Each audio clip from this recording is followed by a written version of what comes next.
Today on Public Eye News, former Michigan Governor candidate Ryan Kelly's sentencing, and later we'll continue our coverage of the House Speaker vote after a second failed vote this afternoon. Ava Sohoyan will have your weather forecast, and Brad Seaberg will have your sports recap. I'm Reed Hall. And I'm Emerald Higgins, and this is Public Eye News.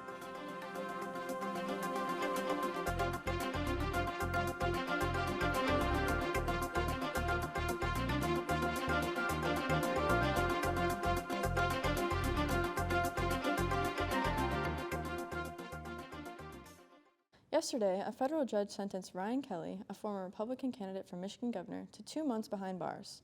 This was a result of his involvement in the January 6th Capitol riot in 2021. Federal prosecutors said that Kelly was involved in breaching scaffolding, stirring up the crowd, and suggesting they move closer to the Capitol building. Although Kelly is not accused of entering the Capitol building, he has pled guilty to entering and remaining in a restricted building or grounds, which can be punishable by up to 1 year in prison. Prosecutors recommended a 3-month sentence, which was lessened to 2 months by Judge Chris Cooper. And another labor dispute has begun as workers from Detroit's 3 casinos went on strike yesterday. Unions are reportedly concerned about health insurance and job security. These unions represent dealers, cleaning staff, valets, and food staff with a total of 3,700 people. Since a 3-year contract extension in 2020, casino workers have received only 3% raises. MGM Grand Detroit, Motor City Casino, and Hollywood Casino at Greektown pledged to stay open during the strike.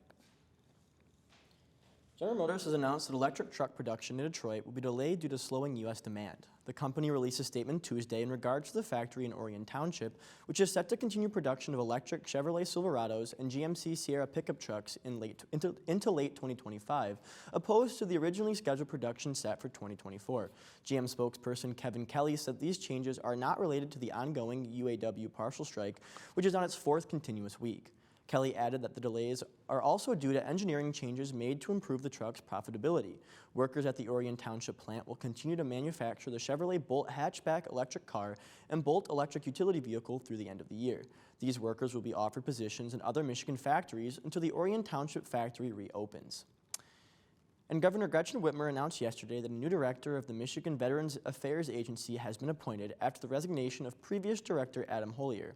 Brian Love will serve as the MVAA's new director beginning on October 31st. Love currently holds position as Director for Community Engagement for the Education Trust Midwest, a regional K-12 educational organization. Love also served in the United States Marine Corps and continues to serve as a sergeant at arms. Until Love is formally appointed, Todd Butler will serve as acting director of the MVAA. And the Lake Superior Performance Rally ended this past weekend, a defining victory for Team Subaru's Brandon Semenuk and Keaton Williams. But for one team, a stroke of bad luck almost ended their race early. Our very own Beck Brearley and Gavin Boer have the story. The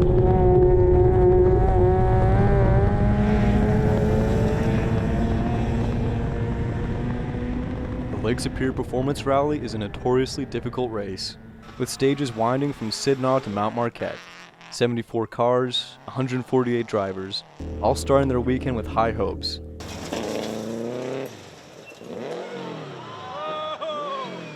"54 cars finished the race, and defending American Rally Association champion Brandon Semenuk swept the day with co-driver Keaton Williams. But for one downstate Michigan-based racing team, finishing the race at all proved miraculous. Kevin Schmidt and his co-driver Kyle Roberts are part of the Midwest-based team, Team Winkle. They took their 1986 Mazda RX-7 out to the dirt, but a tough drift and a poorly placed rock nearly took them out of the race altogether. When their back left tire popped and debris from the pop took out their spare, that would have been a DNF for the crew until a member of the race community offered to bring them a tire, which they managed to put on in the field. Team Winkle finished 19th out of 39 regional finishers with a time just over 2 hours.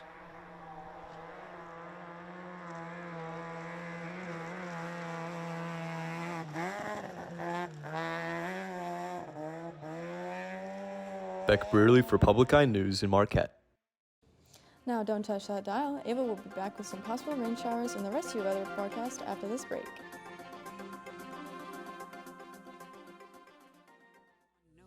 Ancient Earth. Our green planet wasn't preordained. It's the result of an immense struggle over millions of years. Plants transformed bare rock into life-giving soil. It creates one of the most bizarre prehistoric landscapes of all. An alien world. Life and Earth, they're not separate entities, they're totally interconnected. Life rising on Nova. tonight at 9 o'clock on WNMU-TV. Welcome back to Public Eye News. I'm Ava Sahoyan here with your weather update. If we take a look at our campus roof cam, you can see we are all past the time of any summer weather, but you can still get out and enjoy that cloudy day. Just go take a look at the maybe Dead River, see some trees, go on a hike, whatever you feel. Looking across the Upper Peninsula, you can see we've got a lot of cloud coverage and some partly cloudy skies. Starting in Houghton, it is 57 degrees. Ironwood is 60 degrees. Iron Mountain is 57. Menominee is 62 and partly cloudy. Escanaba, it is 58 degrees. Moving over to the eastern side of the Upper Peninsula, in Manistee, it is 56 degrees. Sault Ste. Marie, it is 57. And in beautiful Marquette, it is partly cloudy and 57 degrees. Looking further into current conditions, we've got winds out of the south at 5 miles an hour and a barometric pressure of 29.8 inches and falling. Looking into tonight, we're going to expect some rain showers with a low of 45 and winds out of the southeast at 7 miles an hour. Tomorrow we can expect some more rain showers in the morning and some throughout the afternoon with a high of 60 degrees, a low of 50, and winds out of the south at 9 miles an hour. Later this week, Friday, we've got some more rain showers, a high of 46 and a low of 32. On Saturday, we're going to see some more clouds with a high of 37 and a low of 31. On Sunday, the sun is going to come back out for some partly cloudy skies, a high of 39 and a low of 32. That's all I've got for weather. Back to the news desk. Thanks for that weather update, Ava. And in other news, in Iraq, 2 drone attacks on military bases hosting United States troops have occurred today. During the ongoing Israel-Hamas war, the Islamic resistance group based in Iraq has made attacks following the United States' support of Israel. In the first attack conducted today, a U.S. defense official has claimed that the 2 drones were intercepted. An Iraqi militia had announced the second attack on another base hours later. No injuries have been reported after either of the attacks. Threats to both the United States and Israel have been made allegedly in response to American occupation as well. This accompanies announcements from some Iraq groups with Iranian support of forming an alliance with Hamas amidst the war. And on Capitol Hill, Jim Jordan has failed his second bid to become House Speaker. Yesterday, in the first vote, Jordan failed to secure a majority, with 20 members of the Republican Party dissenting and aligning their ballots to other candidates such as Steve Scalise or McHenry. Today, Jordan faced 22 dissenters, and as of yet, it's unclear what the next steps will be for the seat.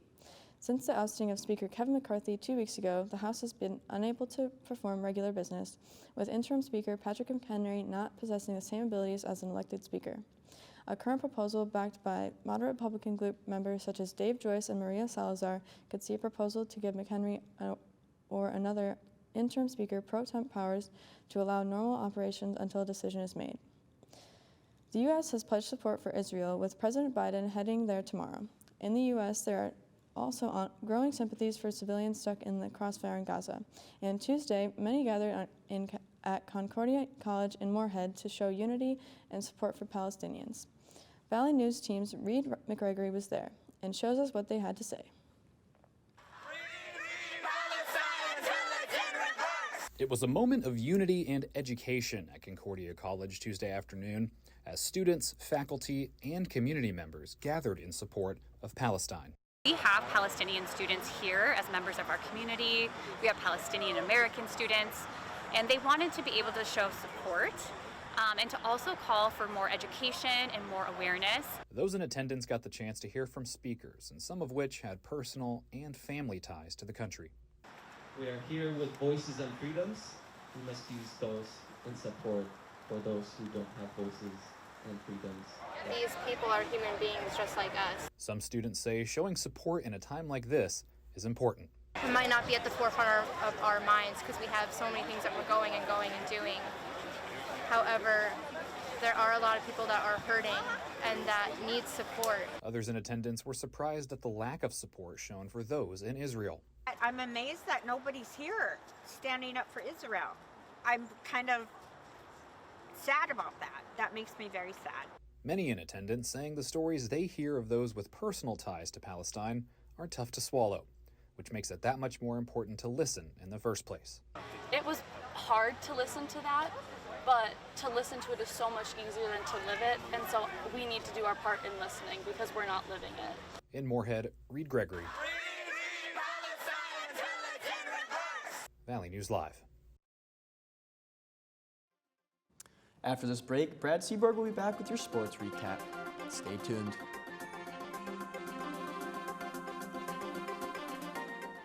The most extraordinary creatures is living in the creek that runs through our city.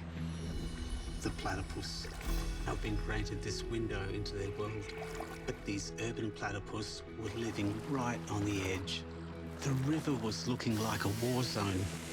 It was as if the natural world was trying to deliver a message. You have to do something to help the platypus. Tonight at 8 on WNMU-TV. Welcome back. I'm Bradley Seaborg, and I'll be taking you through our Public Eye News sports recap. Starting off with some Wildcat sports, NMU golfer Russell Sprecher has been named GLIAC Golfer of the Week. Sprecher set an NMU record with his bogey-free round where he shot a 62 on his way to winning the event individually. His 62 combined with a 75 the next day led him to win by 4 strokes and helped the Cats pick up their first team win since 2015. His 36-hole score of 137 also ties the NMU record set by Sprecher last season. Up next for Sprecher and the Cats is another 36-hole event next Monday at Whistling Straits in Sheboygan, Wisconsin, a course that hosted the Ryder Cup in 2021. And in soccer news, 2 soccer players have been suspended from their clubs after posting messages about the Palestinian conflict on social media. In Germany, Dutch forward Anwar El Ghazi has been, quote, relieved from his training and matchday related activities, end quote, after he posted a message on social media about the Israel-Palestine war that the club deemed unacceptable. The club has made no further comment on the length of the suspension or if El Ghazi will ever play for the club again. In France, Nice defender Youssef Attal has been suspended for what Nice calls an anti-Semitic post that defends terrorism. Attal posted a video of a Palestinian preacher making anti-Semitic remarks. Both players have apologized for their post, but it remains unclear what their futures will be at their respective clubs. And continuing in the world of soccer, the international break from club games is underway with matches being held around the globe. The European Championship qualifiers, along with the South American World Cup qualifiers and friendlies for other nations. The United States faced off with Ghana in Nashville, where the U.S. jumped out to a 4-0 lead behind a pair of goals from 20-year-old Gio Reyna. Elsewhere, the mercurial Brazilian striker Neymar was carried off the field with an injury during Brazil's 2-0 loss to Uruguay. And in Europe, England rallied to defeat Italy 3-1 after going down 1-0 in the 15th minute. But the most exciting match of the break was Denmark, ranked 18th in the world, who faced off against San Marino, who hasn't scored a goal in 2 years. That all changed last night when Alessandro Galanucci scored in the 61st minute to draw the game level at 1-1. The San Marinese failed to hold on, though, as just 9 minutes later, Yusuf Poulsen would thump home a header to win the game 2-1 for Denmark. That's all I have for sports. Back to Reed and Emerald at the news desk. Thank you, Brad, for that sports update. A 2-year scoreless drought is quite a feat for sure. Taking a look at some of our extra stories for the day. Beginning today, Peter White Drive at Presque Isle is going to be affected by a temporary detour due to the installation of the Presque Isle Arch. Until the project ends, vehicles will be routed through the Presque Isle boat launch. And NMU is holding National Transfer Student Week this week through October 20th. It is a celebration of transfer students at colleges and universities. If you are interested in and would like to get more information about this event, including limited edition buttons, you can visit the NMU admissions website. And what a weekend for the golf team, winning their first team match since 2015, and definitely a good week for Russell Sprecher himself. Mm-hmm. Do you watch any golf by chance? I don't, and I've never even played golf. Okay, I would say I'm in the same boat as you. Played a little putt-putt as a kid. Yeah, not good at that either. No, I'm definitely not good in either. And that appears to be all the time we have today on Public Eye News. I'm Reed Hall. And I'm Emerald Higgins, and this has been Public Eye News.